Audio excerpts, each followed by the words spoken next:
Bonjour et bienvenue à l'édition de ce jour. Nous allons nous entretenir sur le thème La confiance, antidote de la tentation.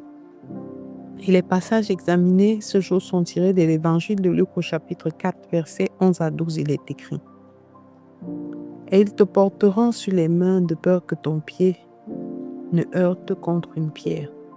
Jésus lui répondit: Il est dit, tu ne tenteras point le Seigneur ton Dieu. Nous voilà dans le contexte de Jésus qui a été tenté par le diable pendant qu'il passait ses 40 jours de jeûne et de prière dans le désert. Ces passages nous montrent que Jésus avait mis toute sa confiance en Dieu. La vraie foi, si nous voulons la vivre, ne nous amène pas à tenter Dieu, mais à lui faire confiance. Le danger de la foi mal orientée est que le diable, lui qui connaît les versets bibliques, va s'en servir pour nous détourner de la voix de Dieu, de ses promesses. Vouloir utiliser Dieu comme un instrument pour des démonstrations spectaculaires n'est pas une chose qu'un enfant de Dieu doit s'employer à faire. Il a cité le verset 80, l'un des passages du psaume 91, comme pour montrer à Jésus qu'il connaît la Bible et que c'est écrit dans la Bible. Ils te porteront sur les mains de peur que ton pied ne heurte. Mais Jésus n'est pas venu pour des démonstrations spectaculaires.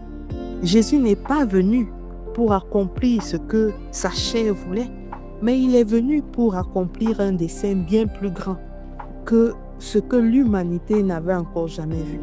Il est venu pour nous sauver. Il est venu pour nous apprendre à faire confiance en Dieu. Et la réponse de Jésus a été immédiate. Il lui a dit, tu ne tenteras point le Seigneur ton Dieu. C'est un passage tiré déjà du chapitre 6 du livre de Deutéronome depuis l'Ancien Testament. Jésus connaissait la parole et il s'est servi de cette même parole pour battre en brèche toutes les tentations qui avaient été mises au devant de lui par le diable. Combien de fois nous avons souffert et nous avons voulu mettre Dieu à l'épreuve? Combien de fois nous avons voulu nous servir de Dieu au plus profond de notre souffrance en nous disant, Seigneur, si tu me délivres, je ferai ci et je ferai ça. Le Seigneur n'est pas une monnaie de rechange. Il n'est pas un homme pour mentir. Il n'est pas un fils de l'homme pour se repentir. Ce qu'il a promis pour toi, bien-aimé, il accomplira. Alors la foi authentique n'exige pas la preuve de Dieu, mais elle repose sur ses promesses. Il a promis pour toi. Il a déclaré pour toi. Donc quand bien même tu ne vois aucun signe, continue à y croire parce que c'est ça l'essence de la foi. Fais-lui confiance parce que cette confiance sera l'antidote à la tentation. Des fois, le Seigneur annonce quelque chose dans la vie de quelqu'un. Au lieu qu'il comprenne qu'il y a un chemin à prendre avant l'accomplissement de cette chose, l'ennemi vient le tenter, sachant ce qu'il y a comme dépôt en lui, et le détourne des voies de la destinée glorieuse à laquelle il est appelé.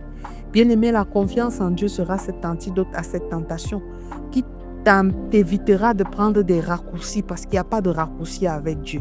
Cette confiance en Dieu par la foi sera cet antidote qui te permettra de tenir ferme, même lorsque tu n'arrives pas à voir les résultats visibles. Dieu est fidèle dans toutes ses promesses et il accomplira les choses par sa grâce dans ta vie au nom de Jésus.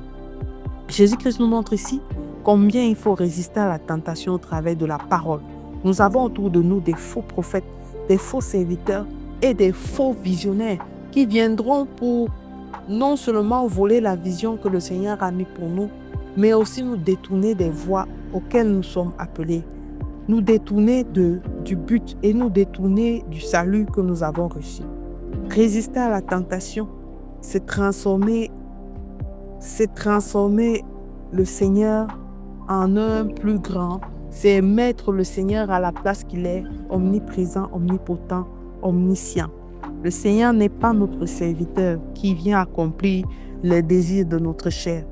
Il est ce Dieu tout-puissant-là qui a promis et qui veille sur nous et qui continue à veiller sur ses promesses pour les accomplir dans nos vies.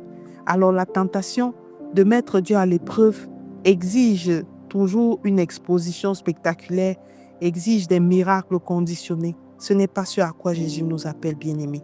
Jésus nous apprend que la vraie confiance repose sur la fidélité sur la soumission à ses paroles, sur la soumission à ses préceptes. Tu vis n'importe comment, tu vis dans un désordre sexuel, tu vis dans la compromission, tu vis dans le mensonge, mais tu attends que Dieu accomplisse ses promesses avec toi. Alors que l'aide destinée qu'il a mis à tes côtés attend que tu montres une once d'humilité afin de mettre à ta disposition ce que le Seigneur a sémé en lui pour toi. Alors apprenons à payer le prix de la foi, apprenons à faire confiance en Dieu et nous savons que nous ne chancelerons et ne tomberons jamais. Je te recommande de faire cette prière avec moi, Père éternel. En toi, je mets toute ma confiance, Seigneur. Mets en moi le zèle et l'appétit pour ta parole, afin de pouvoir déjouer les plans de l'ennemi qui visent à m'éloigner de toi, de ta vérité. Je te fais confiance, Seigneur, même si je ne vois pas le résultat. Ma confiance repose sur toi, qui es fidèle dans toutes tes voies. Au nom de Jésus-Christ, nous avons prié. Amen, amen, amen.